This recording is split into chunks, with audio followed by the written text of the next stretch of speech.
Bonjour Stéphane Juffa. Bonjour Steve Nadjar et bonjour aux auditeurs et spectateurs de Radio J. Merci d'avoir accepté notre invitation. Vous êtes le rédacteur en chef de l'agence de presse israélienne Mezoula News Agency. Avant de décrypter avec vous la situation dans le Nord que vous suivez d'extrêmement près, je voudrais qu'on démarre ensemble avec le dossier des otages et ses clarifications progressives et douloureuses sur l'identité des otages vivants ou morts.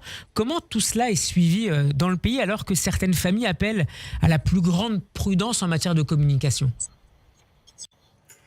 La prudence, c'est pour l'identité des otages. Ça signifie que tant qu'on ne les aura pas vus sur les fameuses images du transfert à la Croix-Rouge et ensuite à Tsahal, c'est mieux de rester prudent parce qu'évidemment, chaque famille qui attend son ou ses otages depuis 500 jours maintenant, un peu plus, est extrêmement sensible, ne dort pas depuis plusieurs nuits.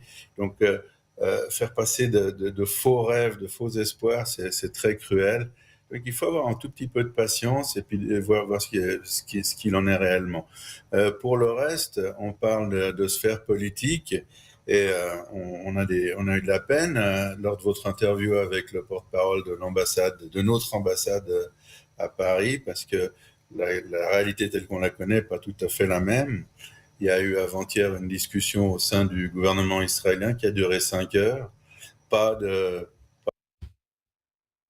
communiqué après cela, mais la délégation qui a été envoyée au Caire, elle n'a pas pour mission de la part de M. Netanyahou de négocier la seconde phase de l'échange prisonniers contre otages. Et puis, les professionnels, c'est-à-dire les chefs du renseignement, étaient écartés assez violemment des négociations alors qu'ils avaient fait un bon travail. C'est une personne contre laquelle on n'a rien, M. Dermer, n'a rien du tout, c'est un bon politicien, mais il n'a pas le 10e de l'expérience de ces deux personnes. Alors j'apporte peut-être quelques détails supplémentaires avant de vous rendre la parole, Stéphane Juffa. Le bureau du Premier ministre a donc semblé rejeter la responsabilité des derniers retards dans la libération d'otages à l'équipe précédente, et donc en saluant l'efficacité à rebours de la nouvelle équipe de négociateurs. D'autres répondent que c'est au contraire grâce en particulier à l'investissement de Ronen Bar et de l'envoyé spécial américain au Moyen-Orient Steve Witkoff, que les choses ont avancé. Qui a raison dans cette polémique que regrettent d'ailleurs certaines familles? On ne parle pas de ça. On parle d'autre chose. On a entendu, on a des gens qu'on connaît, on connaît des ministres, et avec d'autres journalistes en Israël, on a entendu que les décisions qui n'ont pas été rendues publiques du gouvernement, c'est on arrête les discussions, il n'y aura pas de discussion tant que le Hamas ne part pas de Gaza, tant qu'il n'y a pas un désarmement complet de Gaza, et tant que la gouvernance de Gaza n'est pas remise à une tierce partie qui ne comprend pas l'autorité palestinienne. Alors, personne n'a aucune espèce d'idée quant à savoir qui ça pourrait être. Ça pourrait être personne. C'est un cul-de-sac, mais c'est un cul-de-sac en forme de condamnation à mort des 25 otages qui restent. Parce que ce sont deux objectifs, Stéphane Juffa, le désarmement complet de Gaza et la sortie du jeu à la fois du Hamas et de l'autorité palestinienne, qui semblent impossibles à satisfaire à court, à moyen terme? Parce qu'ils ne sont pas réalistes. Je peux négocier avec vous tout ce que vous voulez, mais pas votre suicide, pas le fait que vous soyez viré de Radio J, et pas pour que vous arrêtiez d'être journaliste. C'est pas possible. Je peux négocier cela avec quelqu'un d'autre, mais pas avec vous. Donc, c'est la quadrature du cercle. Et ce n'est pas pour des raisons stratégiques. C'est-à-dire que Israël, les otages, le gouvernement, l'armée, la population n'ont rien à gagner de ça. Il faut être clair quand on énonce les choses.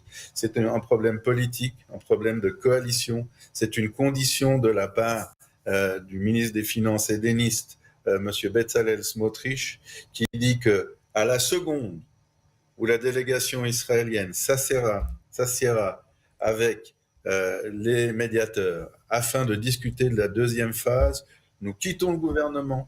Le gouvernement, la coalition n'a plus la majorité à la Knesset et il y a de nouvelles élections que vous, M. Netanyahou, vous perdrez.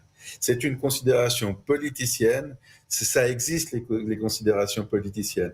Mais là, le prix de cette considération politicienne elle est toute simple. C'est-à-dire qu'on met directement, à partir de maintenant, en danger la vie des otages.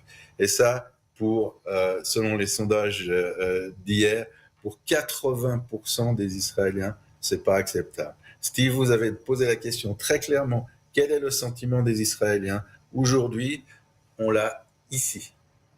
C'est-à-dire que abandonner, c'est des soldats, ce sont des jeunes, ce sont nos frères d'armes, ce sont des gens qui sont prisonniers dans des conditions abominables, on les connaît. Il y en a certains qui sont enchaînés depuis 5 mois. On leur a pas enlevé leur chair. Ok, c'est inacceptable. Et surtout, la clé de cette réflexion, elle est assez simple. Rien ne nous empêchait d'attendre, c'est-à-dire de continuer de respecter nos engagements qui sont déjà signés dans les accords de Doha. On ne parle pas de renégociation, on parle de réaliser les engagements de l'État d'Israël. Donc c'est-à-dire de lancer les négociations sur la phase 2 pour que tous les otages soient libérés à son terme. Précisément, Steve. Et 1 minute après que le dernier otage ait été libéré, la population israélienne n'a rien à faire. On n'aime pas le Hamas, on les déteste, 1500 de nos compatriotes, mais c'est pour notre intérêt stratégique. On n'a rien à gagner. Et vous pouvez faire une réflexion là en direct, me dire ce qu'Israël pourrait gagner en n'engageant pas cette deuxième phase de la réalisation de l'accord de Doha. Rien. Stéphane Juffa, vous parliez tout à l'heure d'objectifs inatteignables, non réalistes, notamment sur la question de l'avenir politique à Gaza et de l'avenir de la gouvernance. À part le Hamas, donc, quels seraient les autres acteurs, et y compris visiblement en mettant hors du jeu l'autorité palestinienne et le Fatah, quels seraient les autres acteurs qui pourraient s'investir politiquement et administrativement pour gérer Gaza? On est des gens sérieux. La Radio J, vous, nous à la MENA. Et c'est pas le genre de réponse qu'on donne en sortant en papillon de sa poche. C'est la résultante d'une discussion en profondeur, une discussion qui doit s'établir au sein de la classe politique, au sein du gouvernement, au sein de la Knesset. Et cette discussion est refusée par M. Netanyahou. Elle n'a pas eu lieu, elle n'existe pas, au point que la Cour suprême a dû exiger du gouvernement qu'il tienne une discussion à ce sujet. La discussion a eu lieu, c'était pathétique. C'est une discussion qui a été tenue simplement pour répondre à cette injonction, mais pour rien d'autre. Alors, ça, c'est la première partie de ma réponse. La deuxième partie, très rapidement, c'est que, à part le Hamas, ce qu'on ne veut pas non plus, ce qu'on dit, c'est libérons nos otages et puis après, on s'occupe du Hamas, pour être encore plus clair. L'autorité palestinienne, c'est la seule entité avec laquelle on peut discuter, pas toute seule, mais avec d'autres composants, comme les Égyptiens, comme l'Arabie Saoudite, comme d'autres pays du Golfe arabo-persique, de la péninsule arabique. Avec eux, c'est avec eux qu'il faut qu'on aille des discussions, qu'on parle. On ne parle à personne. Ce gouvernement parle uniquement à lui-même. Il n'y a aucun discours. En stratégie, une partie de la stratégie, c'est de se battre. Une partie, c'est de réfléchir à ce qui va se passer par la suite, et l'autre partie, c'est de s'adresser à ses adversaires et même à ses ennemis. Ce discours n'existe pas. Il existe même entre l'Ukraine et la Russie, on le constate ces derniers jours. Et donc, pour savoir qui pourrait gérer Gaza, il faut parler avec nos alliés stratégiques existants. Alors, Netanyahou maintient l'accord des deux côtés. D'un côté, il impose des conditions qui sont irréalisable, et de l'autre côté, il dit qu'il veut continuer dans la négociation. C'est pas possible. Il annule les locuteurs, les interlocuteurs possibles. Il les annule. Stéphane Juffa, je voudrais qu'on s'intéresse à Je vous en prie, si vous vouliez terminer peut-être votre phrase. Non, je crois qu'on a été assez clair. Je voulais vous interroger à présent sur le front nord. Les forces israéliennes se sont retirées du sud-Liban hier, tout en préservant sur place 5 positions qualifiées de stratégiques.